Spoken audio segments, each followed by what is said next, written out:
Welcome to another episode. In this one, I'll be discussing about the pension schemes.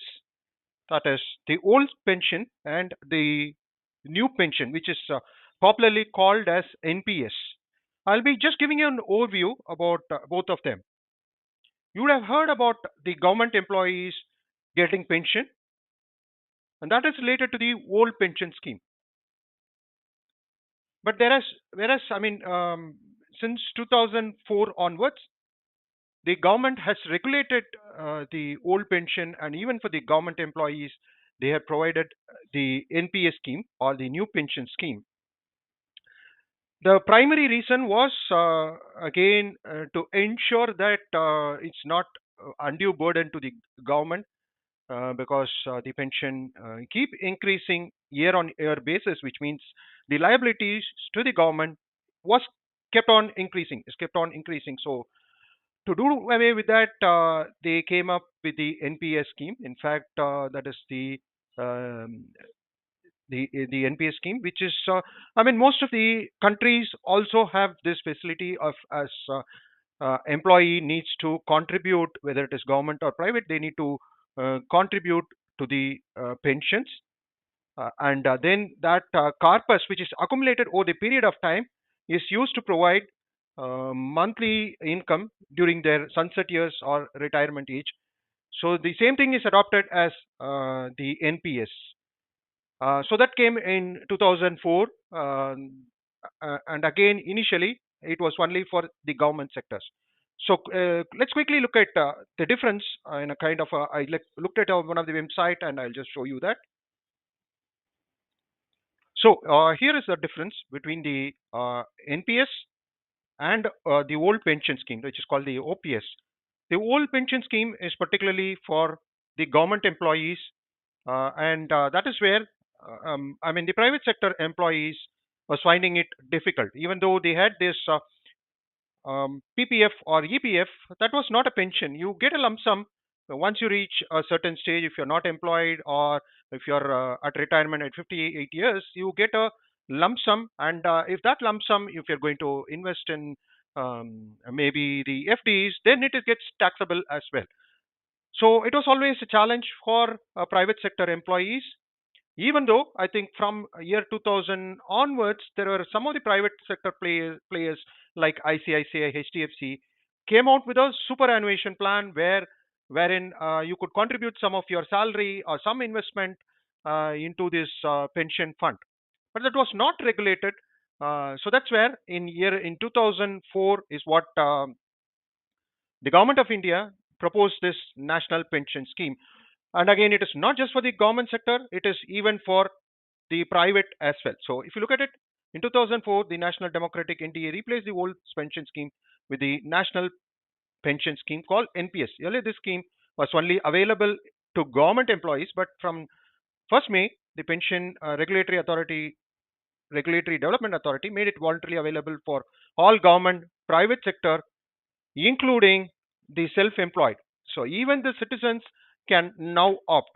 So you can build the corpus, you can build the corpus, and then that corpus after 60 years, then you could use it as a pension. So there are advantages, disadvantages in the old pension scheme, like only for government, don't detect from the salary. It is automatically available to the government employees. There are certain basic rules like 50% last drawn salary is 50% of the amount. So there are rules and regulations available, but there is also a challenge in the sense for the government. It's going to cost expenditure, and that is where they had introduced the national pension scheme or the new pension scheme, which has the advantage as well. There are going to be contributions from the employees, which they can use it during their sunset years, or called the retirement age. So that is where the new pension scheme or the national pension scheme was introduced. Let us look at this presentation, the national pension scheme. It's also called as the new pension scheme. So what is NPS? NPS was introduced, as we have already discussed, by the central government to help individuals have income in the form of pension to take care of their retirement needs, and this is through the Pension Regulatory Development Authority. And as we discussed, it was introduced in 2004 specifically for government employees in the age of 18 to 60 if they are going to join after that time. So whoever was prior to that always had, particularly in government employee, they always had that luxury of having the old pension scheme, which is contributed by the government themselves. It's not from deducted from salary at all. But whereas with the national pension scheme or the new pension scheme, that is from 2004 onwards, the government employees who were joined after 2004 had to opt for the NPS schemes, and and again those employees, as I said, will be under NPS and not under the old pension scheme. But now certain state governments are giving election manifesto stating that they will election manifest they will go back and provide the government employees with the old pension scheme itself. So those are the political manifestos. I'll not go in depth on it. So certain government employees are insisting as old pension scheme instead of NPS as well. So I'll not go into the detail, but it's also happening for the government sector people who have joined post 2004. People are, I mean, the employees in the government sector. Some of them, not all, some of them are demanding old pension scheme, and some of the political parties as well are giving a kind of a election manifesto of providing the old pension scheme.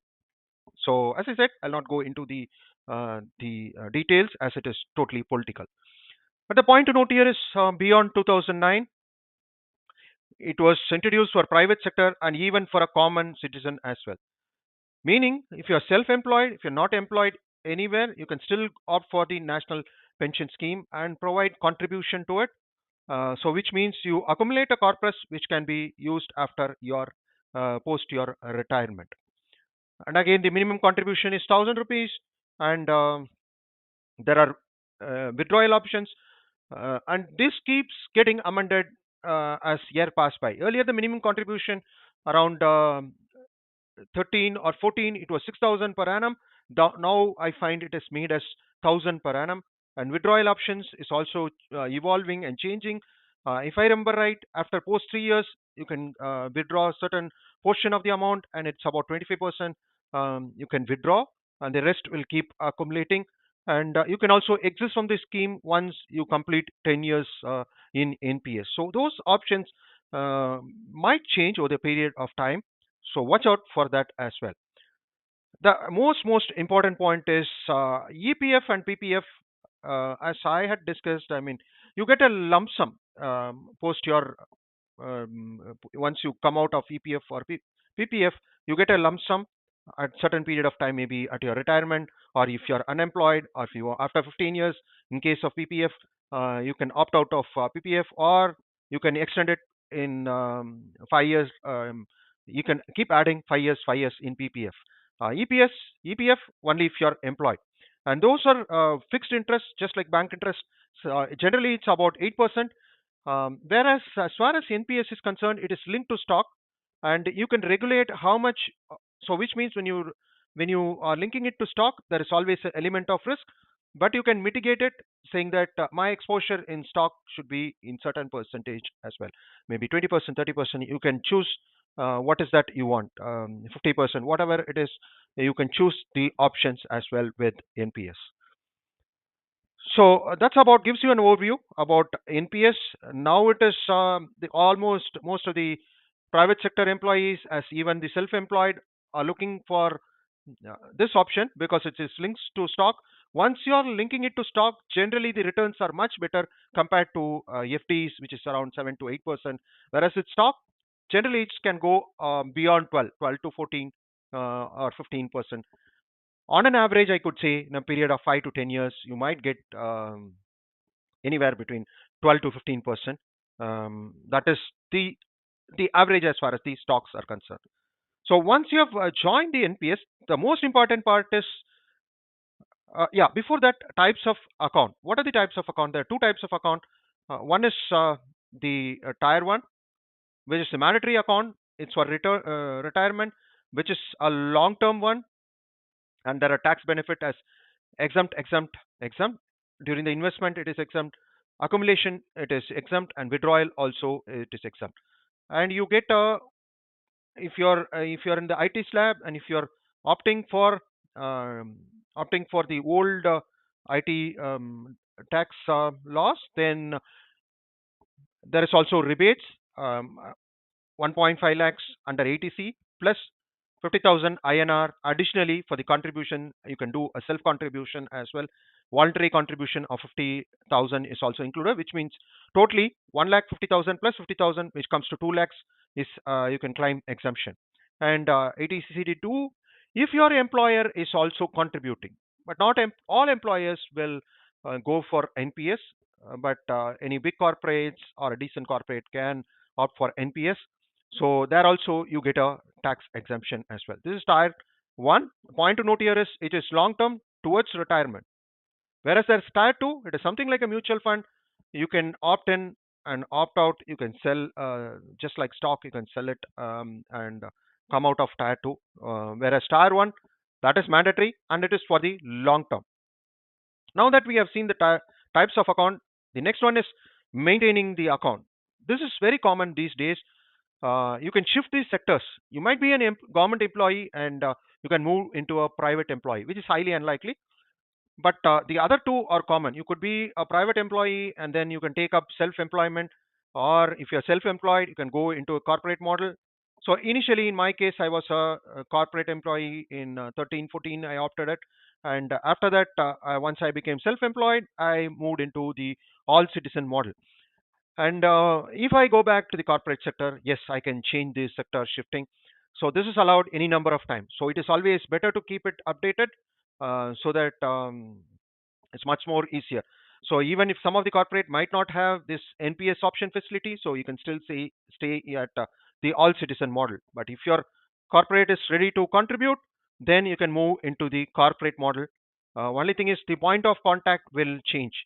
Point of contact will be, as far as citizen model, it will be the fund provider. It could be HDFC or it could be ICICI and Access, and few of them players are there. Whereas for your corporate model comes under the corporate model, the point of contact will be your employee. So ensure that maintaining account, you perform the sectoral shifting as and when required.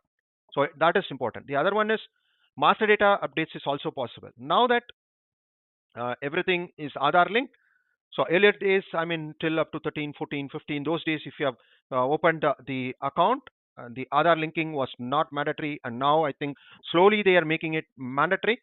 So it is better to update your master data, just like your name mostly might not match, and not in all cases. Some of the names, if it doesn't match, it's better to ensure that master data, as far as NPS is concerned, it is similar to your PAN, it is similar to your Aadhaar, it is similar to your bank account. So ensure that names, everything matches, so that you don't face challenges at a later point of time. So all these are required from a maintaining perspective, and you can get into the website. I'll show you that website as well. So this website gives you all the details like central government, state government, corporate sector, all citizen model. So I mean, before prior to joining, or if you want to know more details, you can visit that this website npscra.nsdl.co.in. This website you can go. So and again, I'm getting into the all citizen model, and there are FAQs as well, steps to join NPS if you are an all citizen model, FAQs, what are the different about NPS, contributions, service request, the grievance. So all this, the service request, you can do it online itself. Instead of stepping out from your home, you can do it online itself.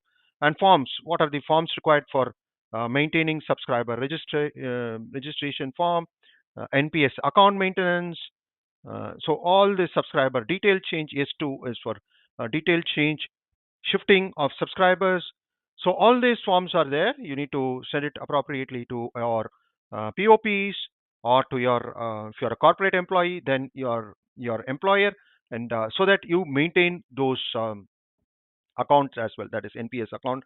So it is important you maintain the account as you make the contribution. Ensure to maintain the account. a point like if you're shifting sector, ensure to shift the sector. There is you can shift the sector any number of times, moving from corporate to self-employed to self-employed to corporate. You can do that. Ensure that all your name is same across PAN, Aadhaar, bank. So all this you can ensure that you're doing, and yeah, you can whatever the forms towards maintenance. You can use this form, submit the forms to your POP or point of contact or to your corporate, and ensure that your account is active and it is updated as long as you contribute to the corpus of retirement.